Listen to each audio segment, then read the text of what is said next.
Okay. Hi, everybody. So glad to have you with us. We've got a really exciting show tonight with our wonderful guest, Reverend Sarah Bowen. And this is the Vegan Spirituality um, show that we have every other month that Lisa and I have been doing for a long time. And vegan spirituality, the idea of that is to look at veganism as a spiritual practice. And so we've been doing this for a long time, and those of you that have joined us are helping bring that into a worldwide practice.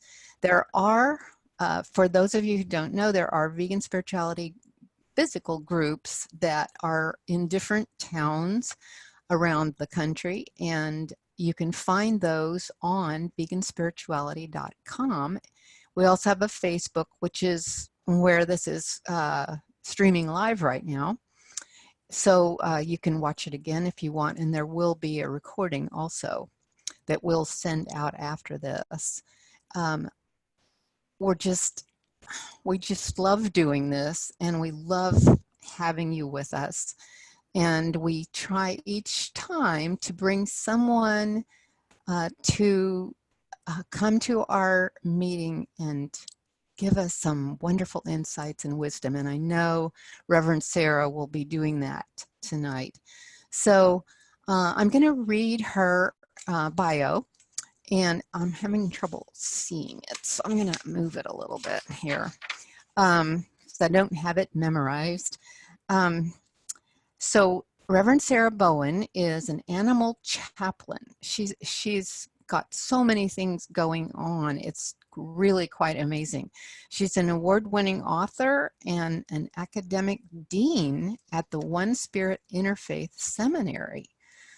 A fierce advocate for all creatures, Sarah is currently completing postgraduate work at Chicago Theological Seminary on the intersection of human spiritual values and animal welfare. Passionate about the intersection of ancient spiritual wisdom with pop culture, Sarah's latest book, Spiritual Rebel, a positively addictive guide to finding deeper perceptive and higher purpose, combines her passion areas, recovery, animals, and spiritual practice with her favorite sacred myths, including Star Wars and C.S. Lewis's Narnia. A member of Spiritual Directors International, the Association for Pet Loss and Bereavement, and several recovery communities. She guides others in connecting with the higher power of their own understanding to reduce suffering. As a member of multiple faith communities and a retreat junkie, Sarah considers herself a deeply spiritual and religious free agent. I love that. Her website is, my lighting is not very good tonight. I'm going to let you tell us, Sarah.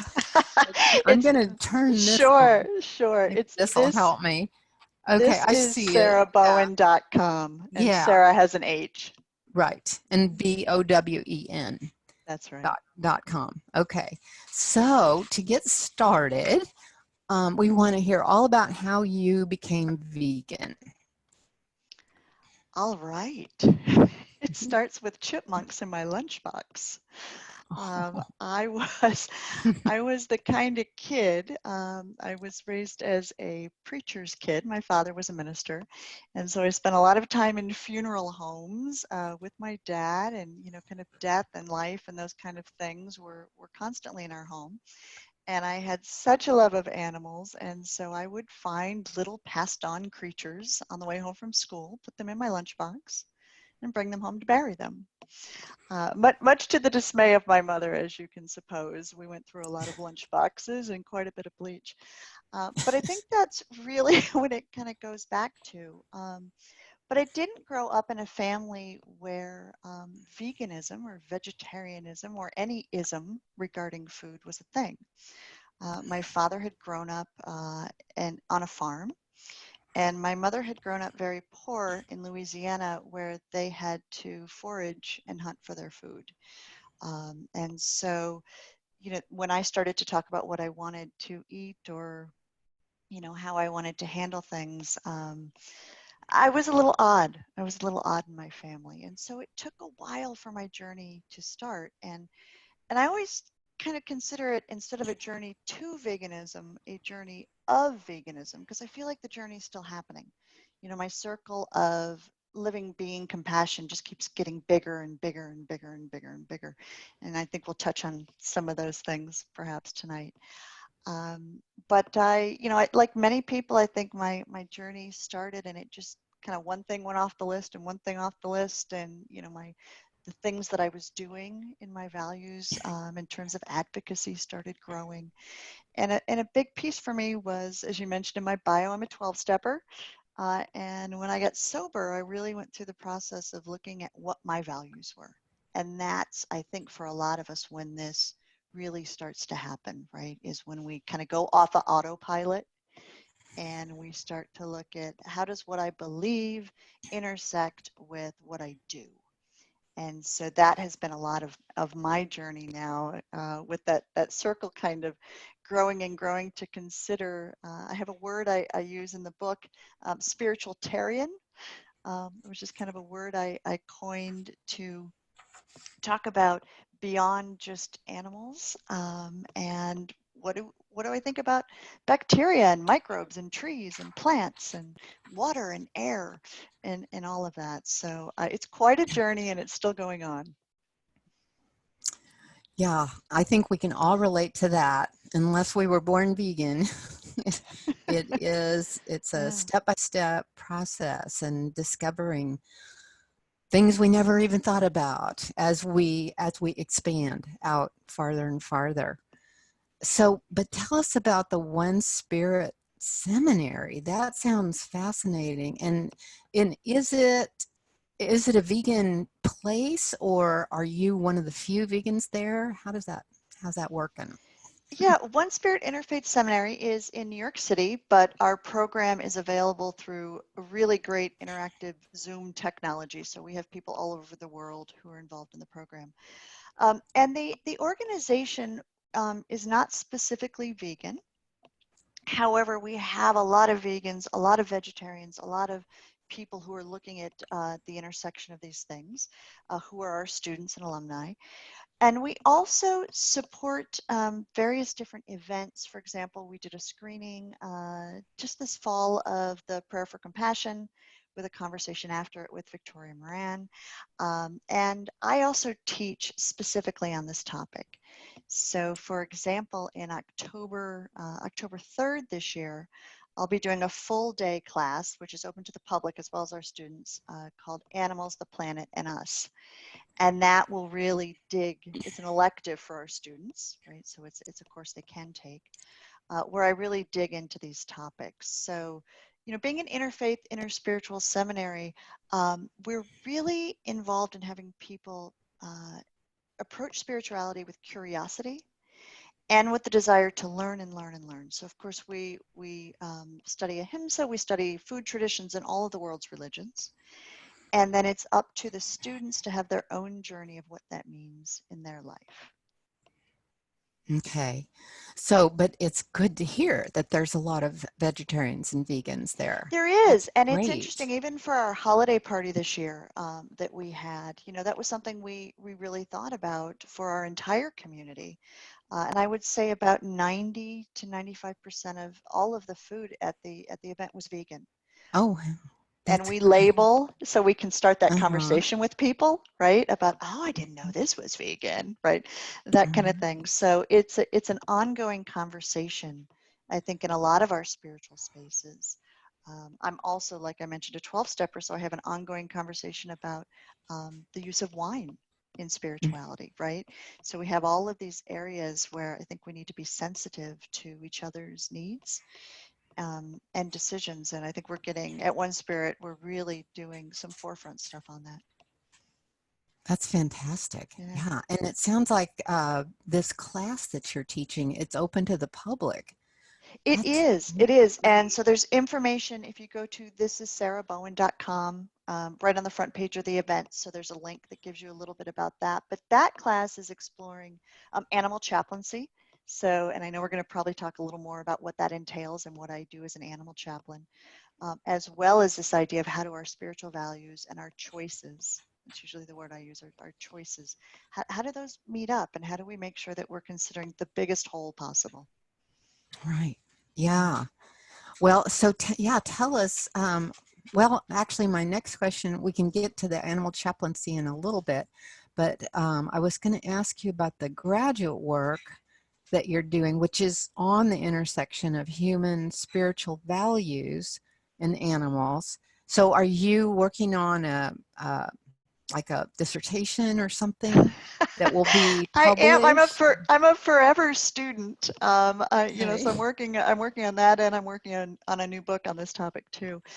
What happened for me, because I always want to keep learning, and I found at Chicago Theological Seminary, there's a man named Ken Stone who had written a book called Reading the Hebrew Bible with Animal Studies, where he started to do a lot of kind of digging into scripture and saying, what does it say about animals, and what are some of the things we've been told, right? And can we look at that through a scholarly eye and a critical eye, and kind of dig into these things? And I became fascinated by his work, and so I decided to start doing some classes there, and it has blown my mind. That just what I've learned. For example, I was reading a paper last week on gender bending bacteria. Have you ever heard of gender bending bacteria? No, I have No, well, this not. is What fascinating. is So that? there is a bacteria which, when it becomes part of an invertebrate's system, it can change their gender. Okay. Isn't that Hmm. fascinating? So, and that's just kind of one little tidbit as a nerd, that, the more that I can learn about the more than human world, the more I can understand my impact on it. And as I said, as I'm starting to expand beyond what I started with, which were my cats, right? I started with companion animals, went to farmed animals, went to wild animals. Where does that compassion and concern extend? So I think there's some very interesting things happening right now in theology where we might not expect them, and Chicago Theological is one of those places I'm seeing that. Where they're really paying attention to this animal issue. Is Yeah, that what you mean? it really is, and its intersection with eco-spirituality, right? We Mm-hmm. talk a lot now about eco-spirituality and this idea of, our treatment of animals affects the planet, affects us, affects them. We talk about interbeingness, the idea that everything is connected. I know you've both done so much work in your wonderful advocacy kits as well on, what the different religions think about different things. But we're starting to see that in our seminaries, both at One Spirit, Chicago Theological, some other ones I've heard as well. Yeah. Yeah, And we're that's good noticing news. that. Yeah, it Yeah, it's is good good news because news. it's going into, then it goes forward into congregations and into spiritual communities where we can have these conversations, and not just be about humans. Right. Right. Yeah, the Catholic Action for Animals, I think, has a really good journal that where they discuss animal rights a lot. Lots of wonderful articles there, and how it relates to the Catholic religion. And Yeah. Yale Divinity School has Mhm. published some articles about it too. So yeah, Yeah, we're definitely seeing progress. I think we're seeing more and more. I also, there's an organization called Creature Kind, Hmm. that does some training for clergy specifically as well, which is nice. So I think all over we're seeing all the initiatives you guys are doing, and everything. We're getting some, we're getting a foundation. I think we're getting a foundation for these conversations. It doesn't just sound like, oh, that's some sort of odd comment, right? I also think, we were talking a little earlier before we got on tonight, when we start to talk about viruses, when we start to talk about pandemics, when we start to talk about the relationship of that and what we're doing in our quote unquote food systems, right? I think that this brings more awareness to the topics we're all passionate about as well. Yeah, it certainly does. Yeah, and that's really not being talked about in the media, as far as what does eating animals have to do with this virus? And Yeah, yeah. I mean, there's a clear connection and has been with a lot of the other viruses too. So, yeah, I guess there's a book out called the bird flu, I think, Mm. that went into that in great detail. But so now let's talk about your uh, animal chaplaincy. Ah, And yes, my let animal me read chaplaincy here. passion. Yeah, Yeah. tell us about that. That sounds so amazing. Yeah, And how can someone become an animal chaplain too? yeah. So, there's a number of different ways to do this. And for me, I went through the process of going to One Spirit, going to a seminary, becoming ordained clergy, with a focus on animals and the human-animal bond as what my focus area was, right? And so, it came down to really 4 different areas that I work in. The one that people are most often interested in is when we talk around decisions around end-of-life care, grief counseling, loss counseling. Even, I do a lot of counseling with people who have a companion animal who's passed on years ago, right? But they weren't supported with it, and they're still trying to figure out what to do with that pain. And so, it doesn't have to be immediate. So there's a lot of work that I do around there. I also have a practice I have called sacred sendoffs. So if you're driving behind me at any point, beware, I'm probably going to stop and move a little critter off to the side of the road. I do a lot of burying roadkill. That's one of my spiritual practices, moving them to the side, giving them a blessing, really trying to open people's eyes to our driving practices. As I just wrote a piece for spirituality and health on that topic of, how do we make sure that we're not causing this much harm on the road? So that's another piece. And then something else I do is supporting human-animal bonds. So I teach interspecies meditation. So I suspect there's probably some people watching today or listening who meditate with their companion animals. So how do we do that? And that I think is really important work. I am a person who comes in big. I come through the door real big with a lot of energy, and that's not always so helpful for some of the quote unquote special needs cats that live in my home. And so being able to, I always say, I'm special needs too. Give me all the special needs cats, right? But being able to regulate our energy in a home through meditation, through different types of practices to better meet the other beings that are there, as well as meta practices. I do some insight timer work, and I have a practice this Saturday on contemplative life, which is kind of a Visio Davina practice with animals. So I think we can extend spiritual practice so much further. And then the other thing I do a lot of supporting animals in shelters, in farm sanctuaries, sitting with them. Sometimes they just need us to sit with them, as I expect a lot of people on this call do. I'm probably preaching to the choir, as they say, and advocacy. So it's really those 4 pieces. And um, I think that for people who want to be involved in animal chaplaincy, really learning a little more about what your piece of that can kind of help, what might be helpful in developing in terms of your skills. So you were saying you go to shelters. Do you go and tell them you're an animal chaplain, and can you just sit with the animals, or how does It that dep work? it depends on the place, right? So sometimes I will let them know that I'm clergy and that I'm doing this as an animal chaplain. Um, we live in a society right now where the words spirituality and religion are sometimes met with a little bit of suspicion as well. So I think it's kind of knowing your audience and knowing the place that you're going. So I usually come first just saying I'd like to sit with them. I'd like to sit with especially whoever you have who you think is going to be here forever, right? I think that for me is an important piece. Anyone who's special needs, anyone who might not be getting the same kind of attention at the shelter, uh, you know, there are people who will take care of the cute little kittens. I'm kind of looking for the the other folks. Yeah. That is so great. And then I love what you said about stopping to to and sometimes when we stop for an animal that's been hit, they're still alive, and we Yes. can get them to a hospital, um, and get them well, or find their babies. But to stop is so important, as long as it's a safe area to stop, a good shoulder to pull over Yeah, it on. is. And I think there's a couple things. I mean, as an animal lover, I have the phone number for a couple of local places that Mhm. if I do come upon an animal who is alive, that are specialists in Mhm. coming and helping me with that. Yeah. So that's, right up on the dashboard, right? There's the Right. number and it's right in the cell phone.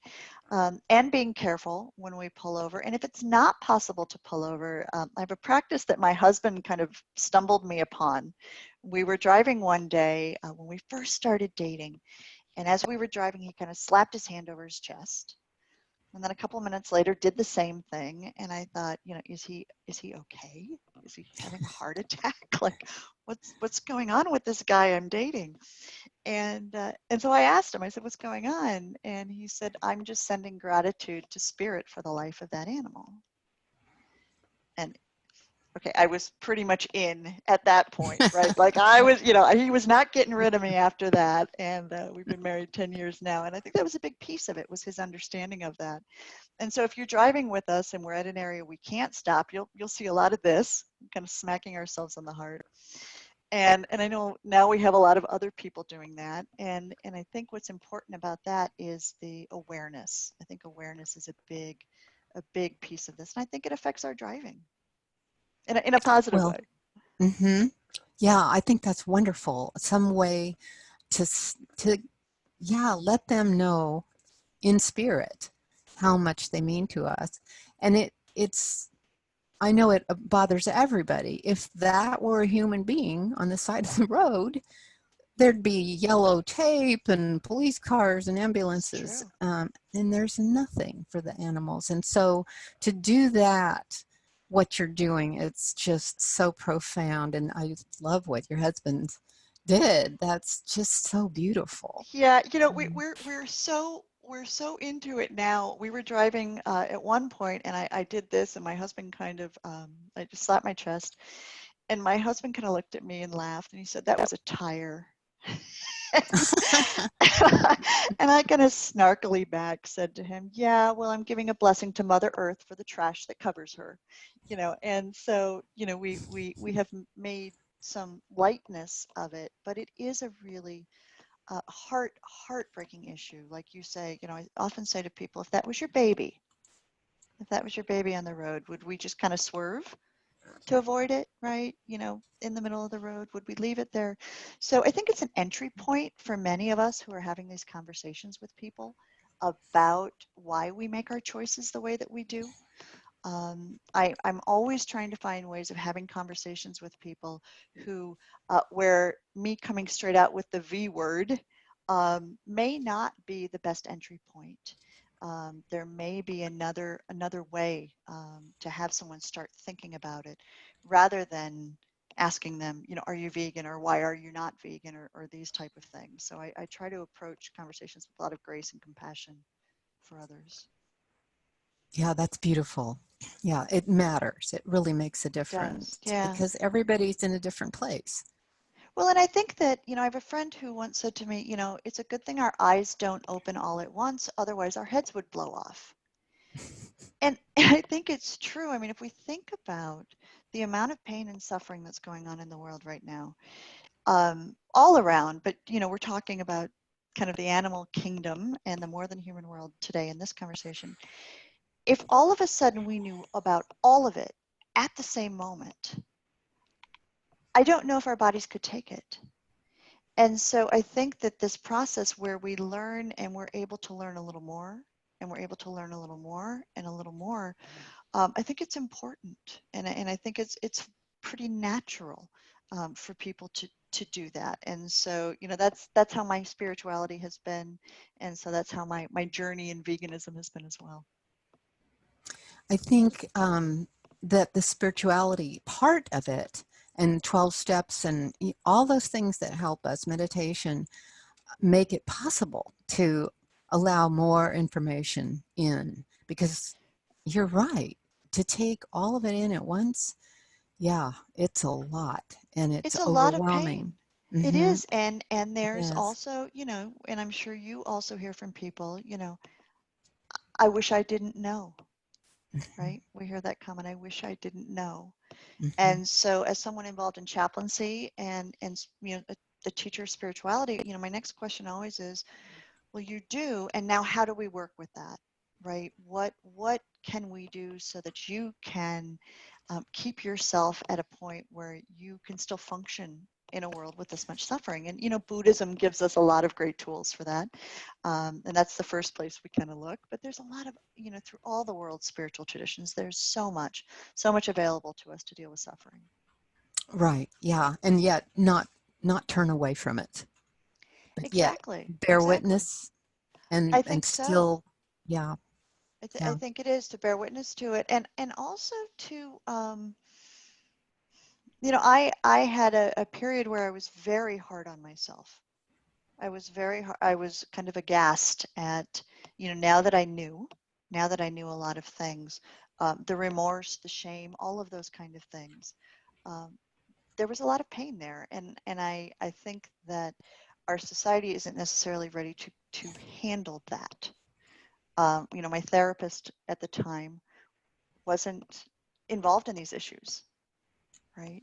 And so we've all often heard kind of like, well, you'll get over that, or, you'll deal with that. So I think as we can support each other, what you guys are doing here with the vegan spirituality groups, this is awesome, right? To have like-minded people being able to support each other and get together, to practice, to talk. I think bringing those two things together is so important. So thank you for that, and for all of you who are doing this work. Oh, well, thanks. Yeah, I mean, that is one of the main reasons we're together, I think, is to stay strong and be able to face all this, but yet still feel the joy of just being interconnected to all of Mm. sacred life. So, yeah, it is a beautiful practice, but there is so much pain. So, yeah, it's a razor's edge for sure. But tell us about your pet bereavement. Can people call you if they have lost a pet? How does that work? Yes, I do it in person, by phone, Skype. We do a lot of Skype now, and that kind of thing, and working through either an animal who's been lost or one who has passed on, both of those, and that often includes also doing some sort of ritual, very custom. What we have a lot of situations where you have something traumatic. For example, I lost 3 cats in 6 months at one point when I was in Mm. seminary, and that was a lot. And the third cat had an accident and became paralyzed from the waist down. And he was this amazing little orange ginger who would run up trees and had so much energy. And we were trying to see if we were able to do anything with him. And I didn't know enough at the time to know what my options were. And I wish I would have had someone like me to walk me through those options. And in addition to what the vet was giving me from a medical perspective, right? Because the vet wasn't necessarily looking at it from a spiritual perspective, or some of the things I was concerned about. And it was more kind of like, he's whisked off, right? So I really felt out of that experience myself that I wanted to be able to be with people in that. So I also am present with people if they make the decision to have euthanasia, or if they have a situation where they're doing hospice for an animal, and are on kind of a watch at that point. So, if we think about the things that clergy traditionally do with humans, Mm. same thing, same stuff, right? Okay, that And explains and it well. bringing Yeah. and bringing as much importance to the lives of the people that are in our families, that are a little underserved in some of our spiritual traditions. Yeah, so many people here, if one of their pets passes away and they're mourning, and people will say, well, it's just a dog or just a cat, and that really hurts. That makes it so much worse. It And does. It so, invalidates our emotions, right? right. And I think an interesting thing that I do, or I suggest people do, if they're met with that type of response, if they're able, is to ask the person to remember the first loss they had. What was your first loss? Because most of us, the first loss was not a person. It was a goldfish, a dog, a cat. And so being able to get someone else to touch that place, and people often do a 180. They go, oh, my dog, and then the story comes. My dog so-and-so, and then you're in a place of empathy and kind of shared empathy where it can influence very quickly. So that's one of the techniques that I use. Wow, that's great to know. I Yeah. had never heard that. I love that. So that's another tool for all of us to Yeah. use. Yeah. So tell us about any other services that you provide. Yeah. Thank So you so much. there's a lot, and I think again about what are the things in spirituality that we do that are important for humans, right? And so one of the other things is, we often have baby blessings or baptisms or things like that when new people enter our family. And so I often do things with people around adoptions. So if there's a new member of your home, how do we ritualize that? How do we help to make children understand the responsibility that comes in and treat that in a way, if we're living a spiritual life, that kind of brings that piece in. So I like that kind of work as well, and that's joyous work, right? When new people come to the home. Um, the stuff with that we're dealing with right now with farmed animals is more troubling right now. So, that's not the type of situation yet where farmers are looking for this kind of support, but I do hope at some point in the future that that's an area to grow into. So we'll see what happens with that. That's part of what I'm working on in my next book. Okay, great. And then, is there anything in your book, The Spiritual Rebel, about what we've been talking about? Is Oh that yes, it is. okay? It Good. is. First of all, it's full of critters. So I have a lot of stories in there about different animals. So there's a lot of animal stories. But the book is 21 days of spiritual practices, right? So they come from all of the world's traditions. And interspersed throughout there, I take this perspective of the whole world, right? So we have meta practices and meditation practices for doing interspecies. There's an entire chapter called "May the Fork Be with You." As you mentioned, I have a little bit of a Star Wars problem, so that's a little play on that. That helps people go through an inventory of their daily choices. Not just in food and fashion and entertainment, which are the big three we usually talk about, right? But what's in your 401k, right? And what are the companies that you're supporting financially doing, right? What does your water footprint look like? How does travel impact animals? All these kind of things. So there's a whole chapter on that. And then the thing oh, hello. we've we've got some four-legged additions, right? And then there's just a lot, like we talked about earlier, of how do we work with suffering? How do we work with keeping our own spiritual practice going? When I was raised, there were two options: prayer and going to church. And as I expanded, my list of things that I do as spiritual practice expanded and expanded and expanded. And so a lot of that is in the book to help people try to get to the place of how can your whole life be spiritual, not just the 20 minutes you sit on your cushion, right? Which is probably, again, preaching to the choir here in this crowd. But there's a lot of that in the book as well. Well, it sounds great. I'm going to get a copy of it for sure. I'm thinking we should probably open for questions. I see we have some stuff going on in the chat room, and I just wanted to remind everybody that you can either ask a question in the chat room or you can unmute yourself. Sarah, is there anything else you wanted to add before we open for questions? I don't think so. I see that Lisa or you have popped some of the URLs to my different information into the chat box. Thank you. So that's great. I would love to hear from some of the folks who I just see their names.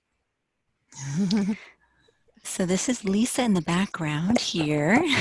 It's been Lisa. such a joy to hear your story and such an inspiration. I relate to it in many, many ways. So thank you, Reverend Sarah, for sharing it. And we do have a question from Janie. She's asking, she said she had to put her dog to sleep 3 weeks ago and she's suffering. She listens to meditations on grief and has created a memorial. But she has had to rely on a drug in order to get through the day. So she's glad that you're talking about this. Do you have any suggestions for her? Yeah, the first is to be gentle with yourself. And, and there's a lot of different ways that we cope with grief and we cope with loss. And it sounds like you're trying to search out things that work for you. So good job, first off, with that. It is really, really hard. I think to be patient with yourself. And I also, one of the things is we somehow think that we're supposed to get over it real fast or that the pain is supposed to go away. And I don't actually believe that helps us in a lot of ways. So what I try to do is to have people try to get in touch with how does that feel in your body? And where do you feel it? We often feel it here, right? We feel it in the chest, we feel it in the heart. How does it feel? And to just honor how you're feeling that, and that it's okay that you're feeling that, and that you're feeling that is because you loved so, so deeply. And just to place your hand there and just try to put your love right there to honor that connection. And I think that often helps when we touch ourselves in a way that is comforting like that, and when we acknowledge that it's okay that you're feeling pain right now. It may not feel great, but to rush to get over it doesn't necessarily help us. And I see there's a little follow-up question here too that seems to be popping up.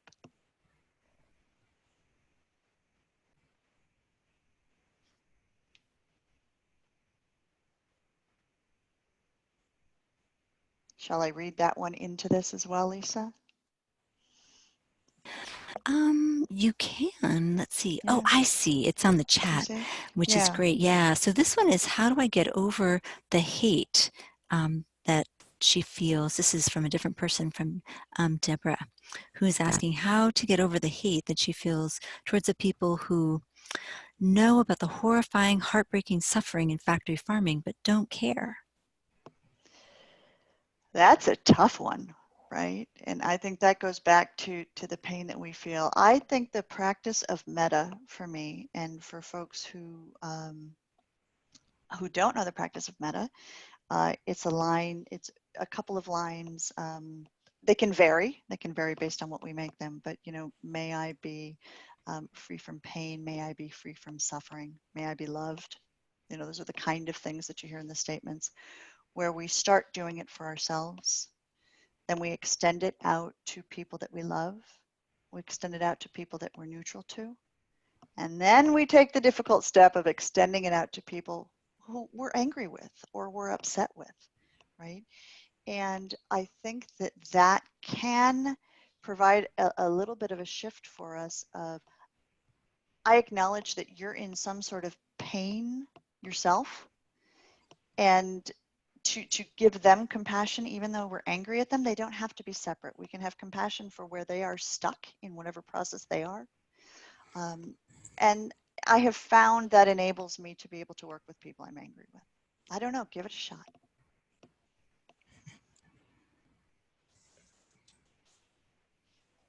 Great. We have another question. We actually have a couple of questions that are related. Okay. So one of them is about, in your view, do animals have spirits?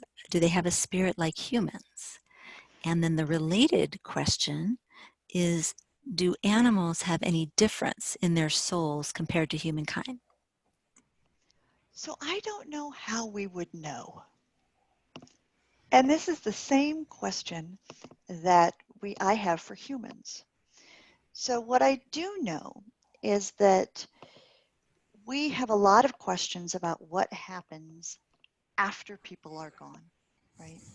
And I think all of our world's traditions give us different ideas for how we think that might be. And I have tried to stay open to all of them. So I like to think um, that animals have spirits. I like to think that humans have spirits. I don't know for sure. But I think behind that question often is our concern about what happens when they move on or when we move on. I think that's often what we're asking when we ask about the spirit question. And I do know that energy is never destroyed, it just changes form. And so I think that's a piece of this puzzle too. However that happens, whether it's through spirit, whether it's through their connection to us, whether it's to our memories, whether it's physical or it's here, I don't know. But I do know that that connection continues in some way. So that's probably not the perfect yes or no answer that you would like to hear.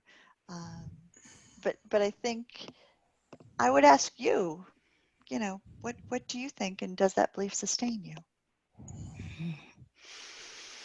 Wow, thank you so much, Sarah. That's Yeah. very helpful. It's always good to look within.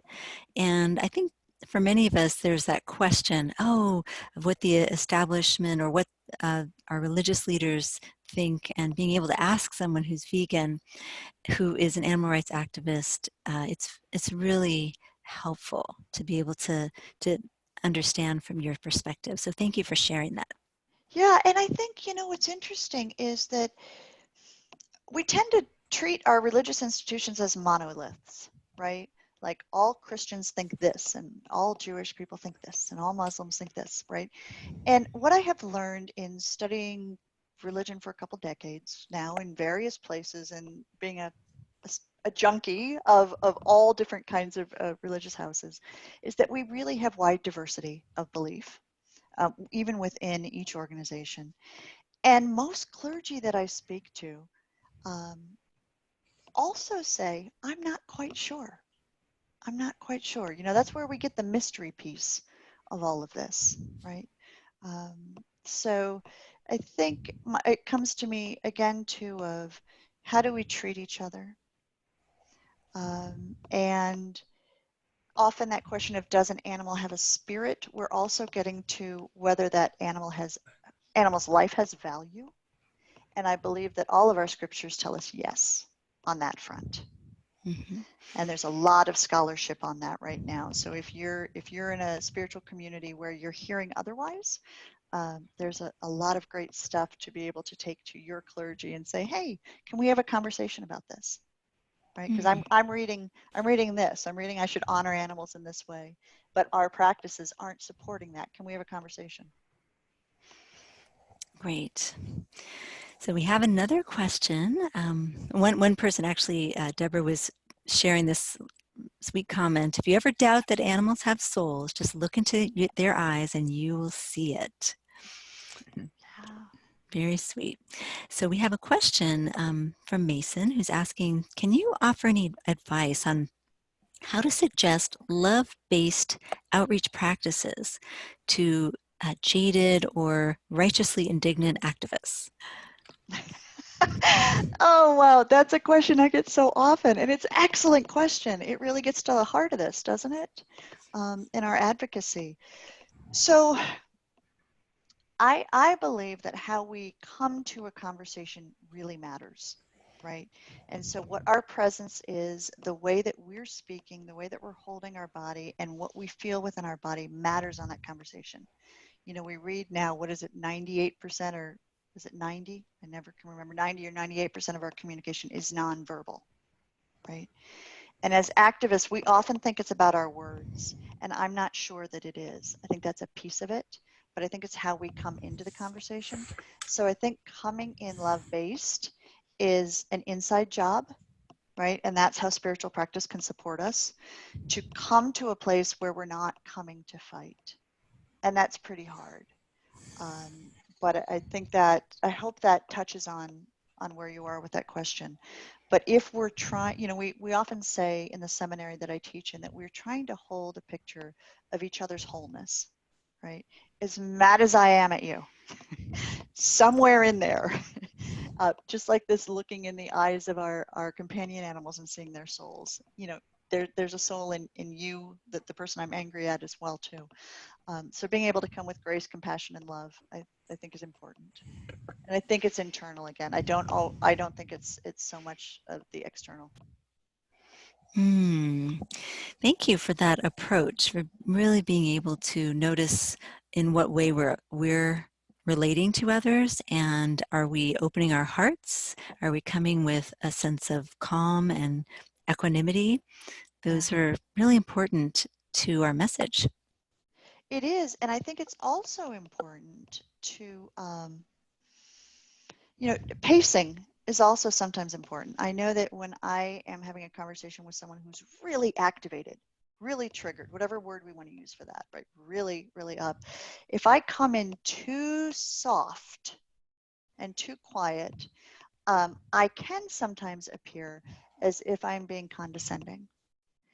And so the idea of being able to pace my voice as well, still coming from that love and compassion, but also making sure that I can match that person's energy in a way and kind of bring it down as I bring mine down, right? I can start talking very fast.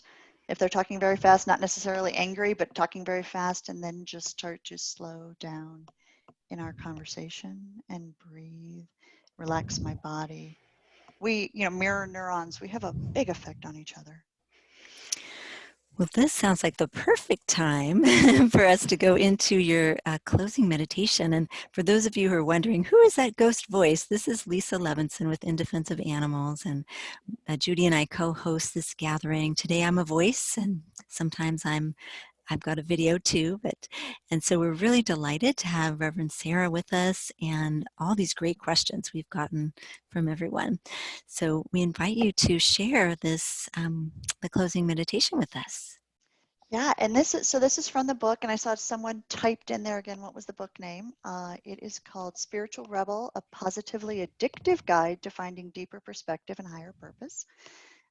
And this meditation is in one of the sections that I call Amazing Everything.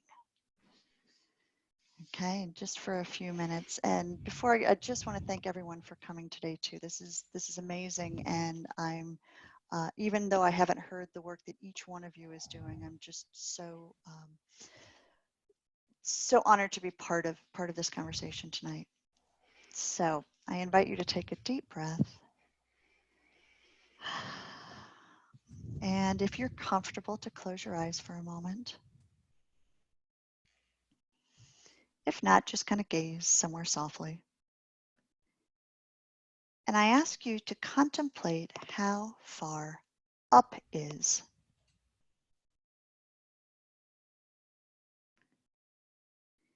You are a tiny part of a massive galaxy, one of over 100 billion galaxies, the nearest one, which is 600,000 light years from you.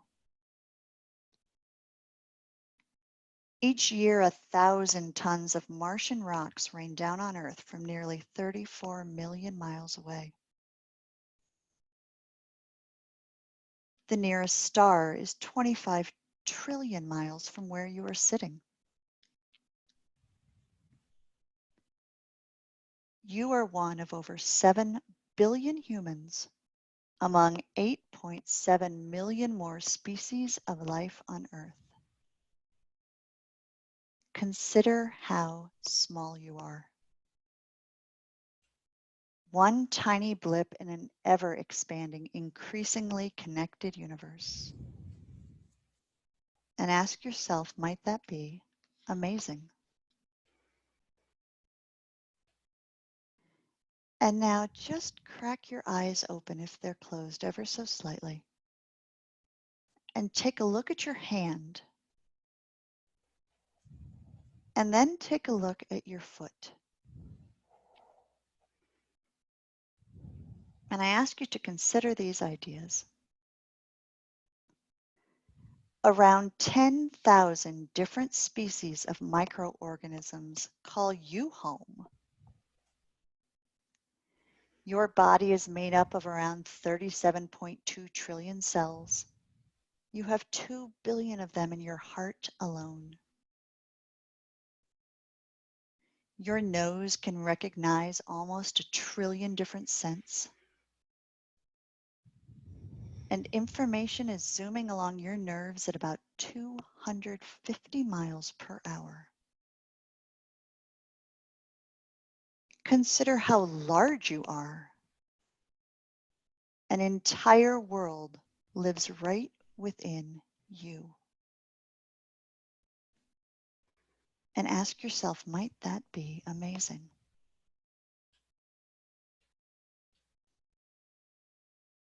As you go out from this space tonight, keep cultivating radical amazement. Contemplate your world as you pass through it, seeing the life around you, even in the places that you don't normally see it. Consider this macro and micro view as you make the choices, aligning your spiritual values with your deep, deep love of animals.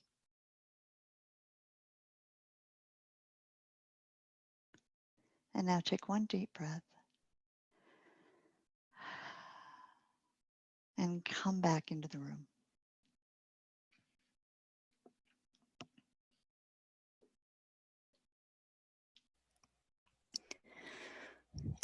Wow.